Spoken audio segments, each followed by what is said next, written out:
Go ahead, we'll start easy. Tell me who you are, and then spell your name for me and give me a title that you'd like to have on the video.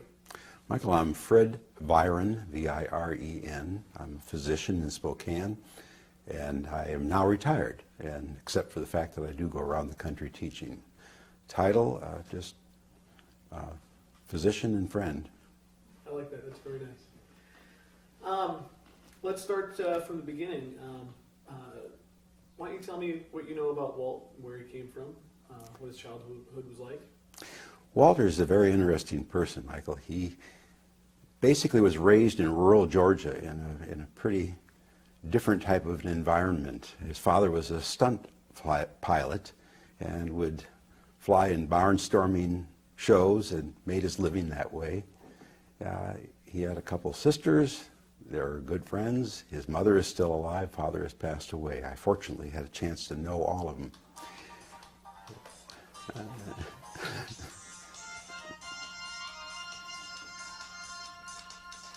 Very happy. It makes for a good day. So now you're talking about knowing Walt's parents before. Right, and the interesting thing is that as Walt was brought up, he learned very early the concept of being a survivor. And as he likes to say, he doesn't understand the word no or it can't be done. One of the things that he asked his dad for when he was 12 years old was a go-kart. Down in rural Georgia, that was a way to get around. But his father didn't have the money to give it to him, so he gave him an old pickup truck that didn't run.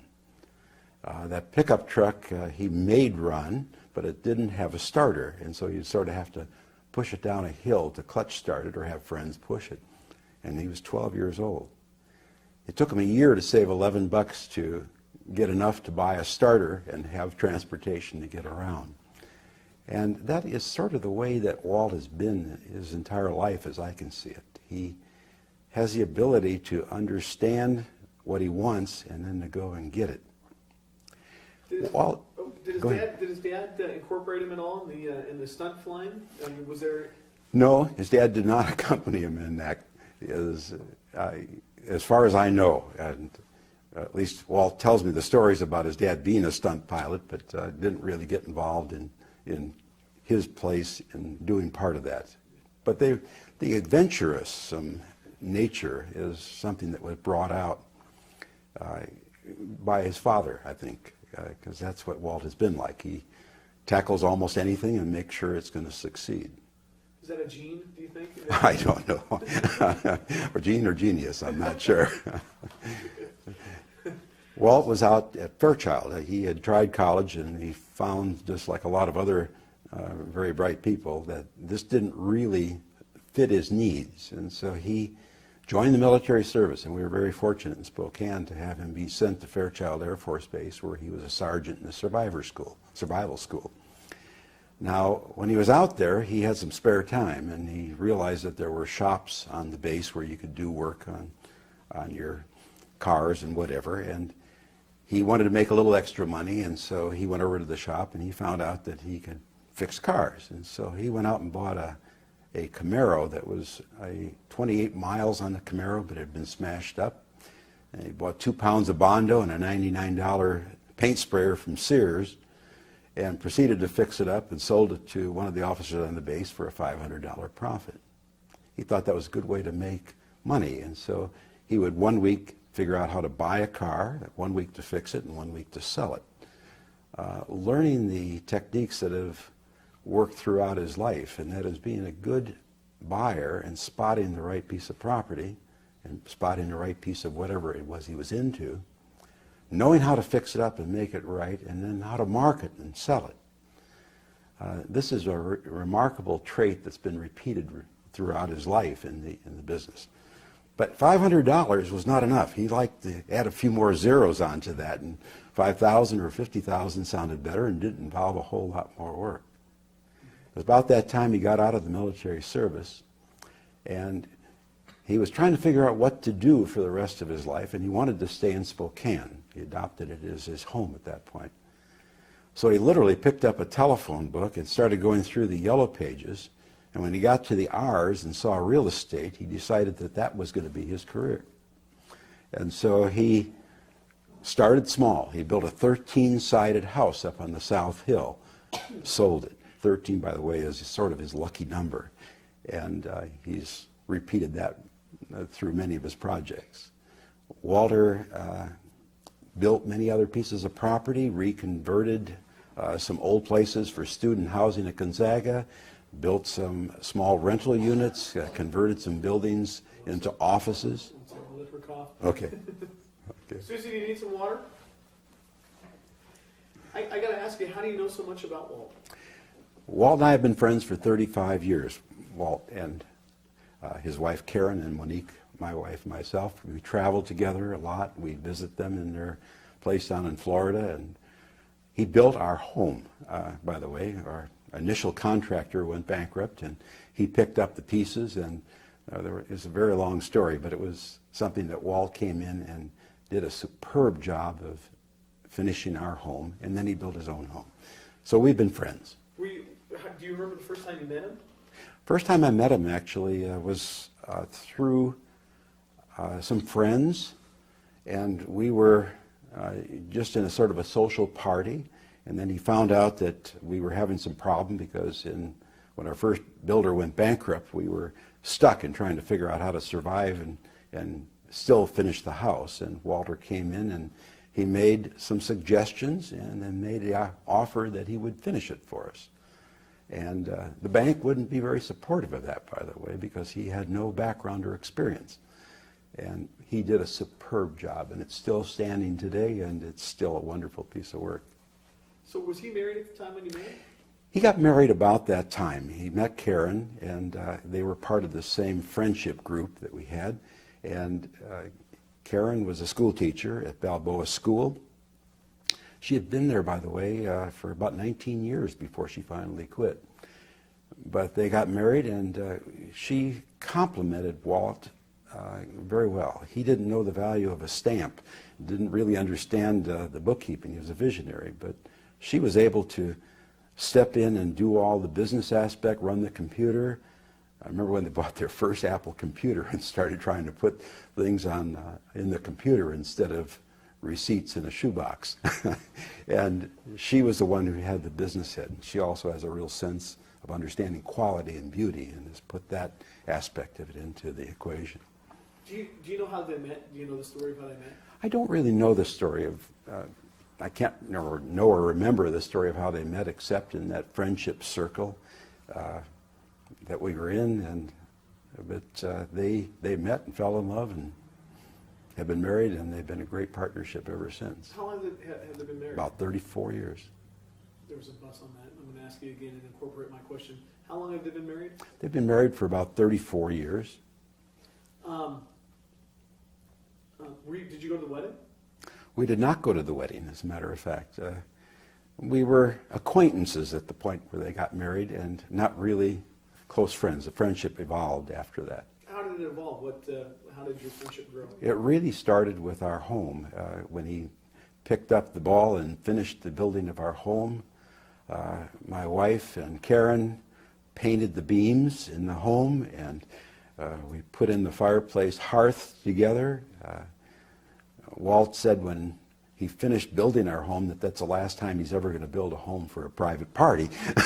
He realized that there are a lot of problems with the nitpicking and see, we'd like it this way instead of that way. But overall, we became friends through the arduous operation of putting a home together. Tell me some more about Karen and what her background is. Karen went to Western Washington University, and after she finished, she became a school teacher in first grade over in Bellingham, and then came here and was 19 years as a first grade teacher here at Balboa School. Has a great love for children and is very supportive of organizations like the Guild School. She is a significant benefactor to the community in that area. Her father is a very interesting person. I got to know him and take care of him as his physician. He went to Washington State University, graduated, and became a musician. He also was a barber, because I guess musicians don't make a very good living, so he was a barber on the side. And actually, He played the trumpet in the band at the Marie Antoinette Room back in the 1920s.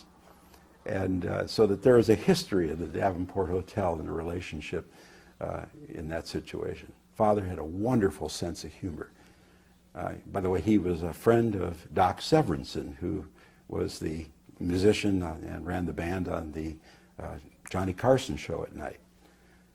When Doc Severinsen recently and gave a performance and stayed at the Davenport Hotel, Walt and Karen talked with him, and he shared the remembrances of knowing his trumpet player at that time, and this was Karen's father. And mother was great. She was a worker for Washington State, the Washington State employment agencies, and she had a great background, but she was a very solid, stable person with a great sense of humor. You were talking about what Karen does for the community, and I'd also like to hear what Walt does too. I mean, because I know that, personally, I think that the Davenport has been the reason that Spokane is doing so well. But besides, their business ventures, what do they do to give back to the community? Walt is very shy and does not really talk very much about what they do as far as their generosity, nor does Karen. They get many requests coming across the desk every day for contributions, whether it be political or for worthy organizations in the community. And the Guild School has been one of their very favorites. They don't have children of their own. They recognize the need that the Guild School had, and they were very supportive of the Guild School and still are. There are many other organizations that they are benefactors for, although they don't really like to talk about it, and they really become anonymous donors to these organizations. They're very shy people, actually, and while he's in a business setting and she in a business setting can be aggressive and competitive in that situation. But when you try to get them to talk about how much money they're giving to who and what they're doing for different people, it's very quiet, but it's just done. They're very generous, kind people. In fact, their whole purchase of the Davenport was kind of interesting that way. We knew for 5 years before they bought the Davenport that they wanted to do this, because they realized that if that building were bought by people who would just try to patch it up and get it rented again, it would eventually be destroyed and run downhill. One of the interesting stories that happened is they had a major leak in the roof of the Davenport. He sent his own crew up there to fix it at no cost because he didn't want it damaged too badly. We were over in Seattle on a weekend vacation with them, and he brought along a big sheaf of books and plans and was studying those during the evening hours. And he said, I'm going to go ahead and buy it. And so he went in on Monday and bought it when we came back from Seattle. And his intent was to make this a showplace, to bring it back to its old glory, because he said if you don't do it that way, it's not going to help Spokane. It's better to be torn down and become another flat parking lot like occurs in Spokane. Now, he couldn't get the support of the financial community in Spokane to do this and had to sell a lot of his other property and put his own money in it because they couldn't get a loan on a hotel. And he did this, and he and his wife determined how they wanted to do it. The Monday that he bought that hotel, Monique and I went with Karen and Walt and took a tour through the hotel, saw a foot of water standing in the basement, saw the rotting timbers, and heard strange sounds in the walls, and walked through and realized it was a mess and said, my God, Walt, what have you done? This is a terrible gamble. And Walt said, I never gamble. He's a good businessman. He's a visionary and saw what the possibilities were. It took a lot of money. As you know, I think spent over $7 million to buy it and probably put $40+ million into refurbishing it, but it made it one of the best hotels in the country. What's Spokane like without the Davenport? If you hadn't done, if Walt and Karen hadn't decided to do this?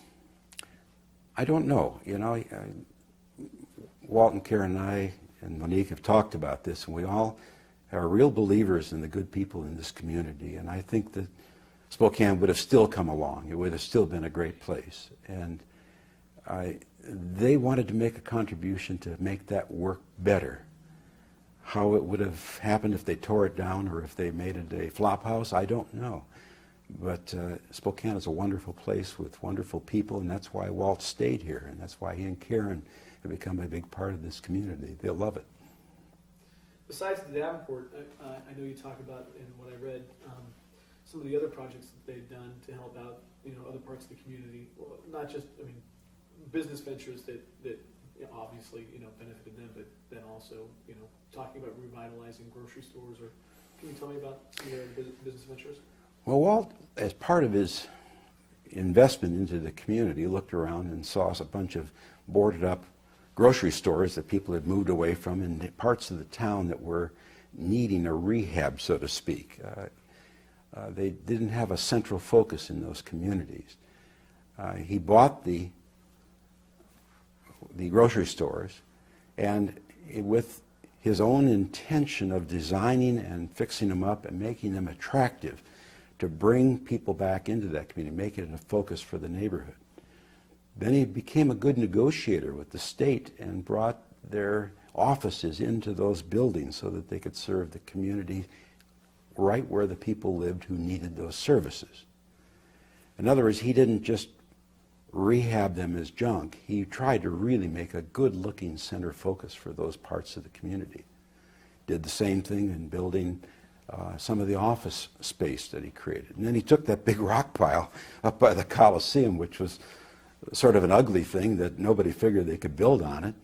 And he said, you know what, that'll give a great place to put an office complex with a view. And he built the Rock Point. And that's when Karen, by the way, quit her job as a teacher because Walt needed her full-time to help him to get that balance in their partnership that they had. And of course, as you know, there are 3 phases of the Rock Point. It became a wonderful office complex, and it's a very architecturally appealing area. And it's well rented, obviously, because of the fact that he's got good-looking office space with a view. And expanded the downtown district to the north in a part of the town where, very frankly, there were some pretty run-down buildings and not a very attractive place. Marriage can be challenging enough. How are they as a married couple, and how are they as business partners? As business partners, it's pretty straightforward. Walt is a visionary, and he wants to go out and spend a lot of money, and Karen puts a little bit of the reins on it, although the two of them will go on their shopping trips to buy the paintings or the things that they put in the hotel, and they're willing to spend the money on that. Their marriage, they got their arguments like everybody else and disagreements, but in general, they get along extremely well. And been married for the 34 years. We had an interesting trip with them. We went up to Alaska, and Monique and I love to fish, and we arranged a fishing trip up in Alaska, and one of our friends, Jim McDivitt, the U.S. Attorney here, was on the trip also. Anyway, this was a float trip, 60 miles down a remote river, and it was going to be intense with lots of mosquitoes and sleeping on the rock shore and learning how to fish. Walt wanted to go on it, and Karen says, if he goes, I'm going. And so we added her into the trip, and we had a wonderful trip. She was a great sport. When it finished, she said, I really had quite an adventure. And she said, I'm glad I did it, but if you gave me $1 million, I wouldn't do it again. But that's the way she is. She goes along for the ride. Walt carries this enthusiasm and vigor and energy in their business. She is supportive, and they've made a wonderful team. They've been successful, obviously.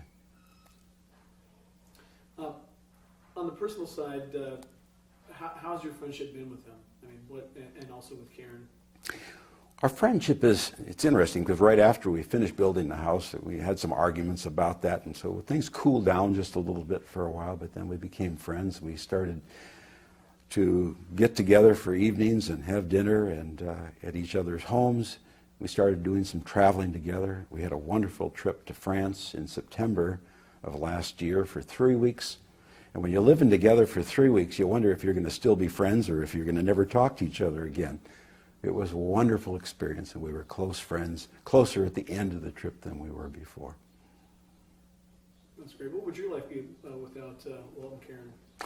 Well, we'd probably still be living in that 16-foot trailer up on a lot that we had to move into when the builder went bankrupt and we had already sold the home we were living in. But fortunately, living in that home has been very nice. Walt and Karen, their friendship has been wonderful. Their generosity is there. We have one of those homes where we have a lifetime guarantee, I guess, on the home, because when Walter comes up and visits us and sees something wrong, he comes up and fixes it. That's a pretty good guarantee for a builder to give. No, they've been just wonderful, generous, kind people, and good friends. And because of their good relationship and my good relationship with my wife, that's a part of the bond, because I guess you want to be together with people who enjoy each other, and we enjoy each other. That's great. Susan, whenever you're ready. Okay. Walt and Karen, we appreciate the friendship and the loyalty that you've had to us over the years, and we recognize that this Junior Achievement Award is something which you're a little shy about accepting, but you know what? Every award that's available you deserve, because you've earned it, and your quiet ways of being supportive of your friends, your employees, what you've done for this community, it has been a real wonderful experience for both Monique and myself to watch you achieve these things and do these things for our community. You know, this is a great place in Spokane. We know you love it, we love it, and thank you for what you've done for it.